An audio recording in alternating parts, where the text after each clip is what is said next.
Welcome back to Tiny Grimes Games, and I'm here with another Star Wars Destiny video. And with the pre-release parties upon us, I thought I'd talk about 8 rules that often get overlooked or aren't fully understood in Star Wars Destiny.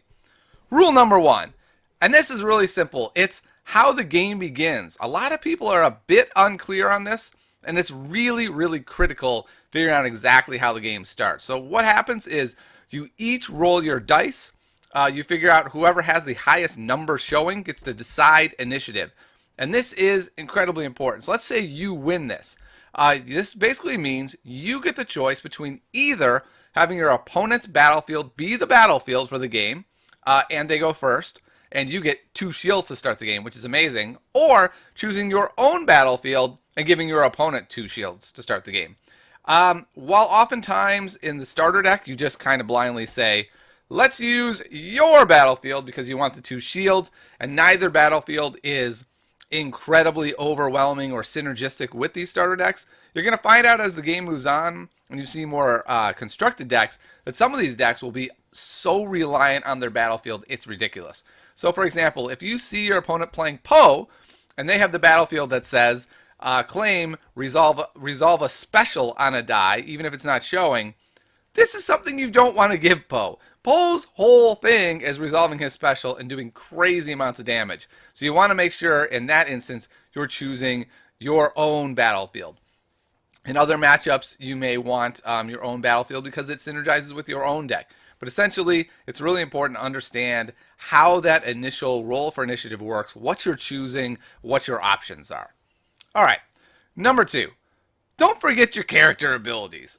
When you first start Destiny, it's very easy to be overwhelmed by all these cards in your hand, all these dice on the board, and forget the really cool triggers your characters have. So for instance, one of the things that makes Rey so great is her ability. After you play an upgrade on this character, you may take 1 additional action. That can be incredibly powerful.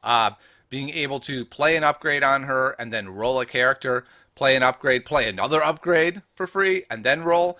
These are all things that can be incredibly powerful. Make sure you don't forget them. I mean, other characters like Darth Vader say you may discard a card from your opponent's hand. That's a huge ability, knocking one of their cards out of their hand. Akbar says if they discard or play their last card, they have to take 2 damage to a character. Don't forget these abilities. I know you're going to be overwhelmed, but please remember them. They're very powerful. They're a large part of the cost of the character. All right. Next one is upgrades can go on anyone. When you are building your deck, there's all sorts of rules about what cards can go in the deck. But once a card is in the deck, the upgrade can go on whoever you want. So you can stick a lightsaber on any of your characters. Admiral Akbar, he loves the lightsaber. Why wouldn't he? Can you imagine him swinging one around? He's the man. There are some that will say specifically they can only go on a certain type of character. So for example, Crime Lord is a card that says yellow character only. So this one has a limitation, but most upgrades don't have any sort of limitation. You just put them on whoever you want. I know it can feel weird when you see like a Tusken Raider with a Sith holocron on him, but it's perfectly legit. If you see this, it doesn't say anything about blue character only. Anyone can have the knowledge of the Sith. And who better than the Tuskens after they were slaughtered by poor Anakin. All right, the 4th rule that a lot of people forget, and this may be the most important, is that you can overwrite upgrades. What I mean by this is if you play an upgrade and you pay the cost, say you play the Holdout Blaster for 2 on Jabba. Next turn, or even that turn, if you have more resources that come upon later, you can overwrite your Holdout Blaster with a Crime Lord and only pay the difference. So it costs 2 to get the Holdout Blaster out. Now it only costs 2 to overwrite with a Crime Lord. And you can do some really clever things like use the Holocron, trigger its ability, get a Mind Probe for free, which costs 4, and then overwrite that with a different card that costs 4 that you actually like better.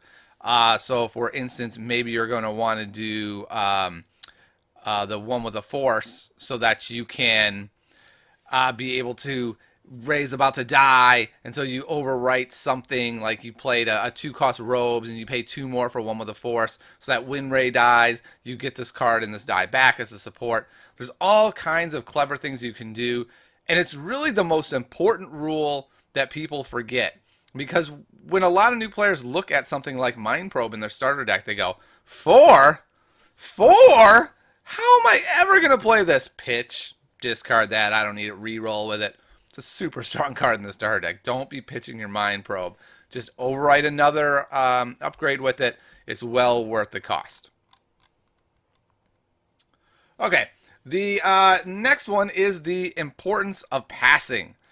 Ooh, man, this one is hard to overstate. Passing is an incredibly powerful tool. And so what I mean by this is at any moment in the turn, you can just go, I pass. You're not passing all of your actions for the turn. You are passing one action. This becomes incredibly important to understand when something like this happens. You don't have many dice. Your opponent has a lot. You end up resolving all of yours before your opponent does. There's a battlefield out there that doesn't really gain you anything. It doesn't hurt your opponent. It doesn't gain you anything. By taking it, all you are doing to your opponent is going like this. You got me, man. Just do whatever you want. Go for it. Go to town. That's a really dangerous place to put yourself in. Because as long as you have a card in your hand, as long as you have some resources showing, you are at least bluffing to your opponent, watch out. Watch out. I might have something here. What I'll often like to do is like go to grab the battlefield and then be like, no, actually, I need to wait and see what you're going to do. Like to really let them know, like, I got something, even when I don't have anything, right? Just to put it in their head. Because once you do that, they can start playing cards like Use the Force, which costs them a resource and a card to turn a die to any side. Now, if they feel like you have a way to handle that, that's a pretty steep cost to do both of those just to have that die removed or have it re-rolled. But once you give up your right to the turn and you take the battlefield and have no more actions, then they can go to town with all kinds of crazy plays. So know the power of the pass. The pass is probably the most powerful tool that new players overlook. But also understand how problematic it can be. If you pass and your opponent passes, the turn is over. I love doing this to opponents. They'll be looking at my board and they're like, I don't think there's anything else I want to do. I have 2 resources and 3 cards in hand. I could play an upgrade for 2, but I really want to wait to see what this guy does before I commit because I have these mitigation cards. And so they'll pass. And every time someone passes, I immediately evaluate the board to see if I should just end the turn. And oftentimes I will. So I've ended the turn even with a character I haven't rolled yet. If it's like a character with no upgrades, a pretty bad die, and they're just in there maybe for an ability or something, I'll look at the board and say like, well, this person has 3 dice that are pretty good and several cards in hand. They could just re-roll and end up with an amazing situation. Whereas I have this 1 die that's pretty garbage that I haven't rolled yet. You know what? I'm not even going to roll it. Pass. And you will get some shocked looks on your opponent's faces when you do that. I've had people say, What? You didn't even roll that guy yet. I was like, yeah, I know. That's fine. I'm going to pass. Well, then, I didn't want oh, man. So, passing's really powerful, but be very careful. Your turn could suddenly end, and you might not have been ready for it. All right. Another really important rule is that you need to understand how dice resolve, and it's a little bit more complicated than it might seem. So the first thing is you can resolve as many sides as many dice as you want to have the same side. So if you have 5 specials out there, you can actually, for one action, resolve all 5 specials. That would be crazy, but you can do it. I've done it before with Poe having 2 specials out and having 2 really good cards that I could discard to do high damage. So it's like, okay, I'll resolve Poe's specials. I'll do this one. That's 5 damage from the Mind Probe, and this one is 3 damage from Use the Force. The one with the Force. And your opponent's just like, okay, that wasn't good. The other thing is, when you do resolve them, you can choose to resolve them to different targets because you're actually resolving each die at a time. And so what I mean by this is if you have 1 die with 3 melee damage, 1 die with 2 melee damage, and 1 die with 1 melee damage, you resolve these dice individually. So you say, I am doing 3 damage to this target, 2 damage to that target, and 1 damage to that last target. What you cannot do, though, is when you resolve a die, divide up the damage. So if it says 3 melee, you can't say, I'll do 2 to this one, 1 to this one. Each die goes to a particular character or a particular character. So that can be really important to understand. I know when I was first playing, I didn't read the rules as carefully, and I was under the impression you had to resolve all of your dice to the same character if you were taking that action. And it changes things tremendously to be able to split them up like that. So be sure that you understand that, and it's really important. All right, the 7th rule is that when you take the battlefield, your dice are still in play. There's nothing about your dice going away.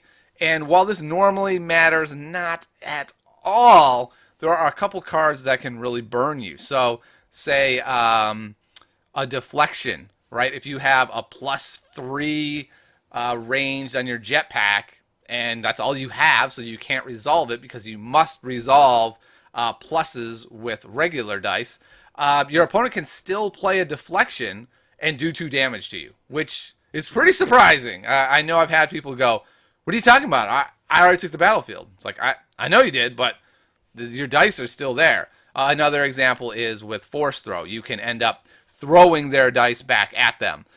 So it's really important to remember that you can't just take the battlefield to escape that kind of situation. You can't just take the battlefield thinking that you won't get hit by something like a deflection. So know that, and then you'll be fine.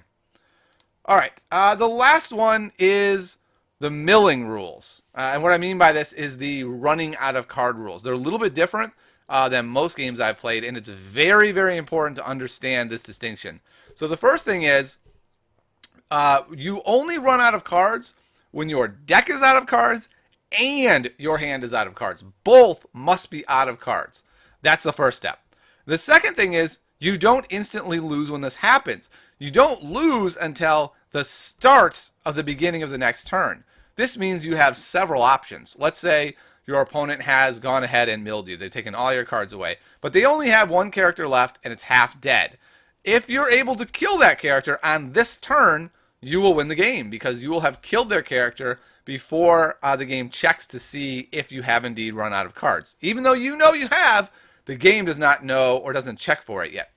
The other really interesting situation is you can sort of work around this whole problem by simply having your background be the Starship Graveyard. If you have the Starship Graveyard and you're able to claim the battleground or the battlefield, which says claim, choose a support or upgrade in your discard pile and place it on top of your deck, if you just go ahead and go like, oh, you milled me, I would die.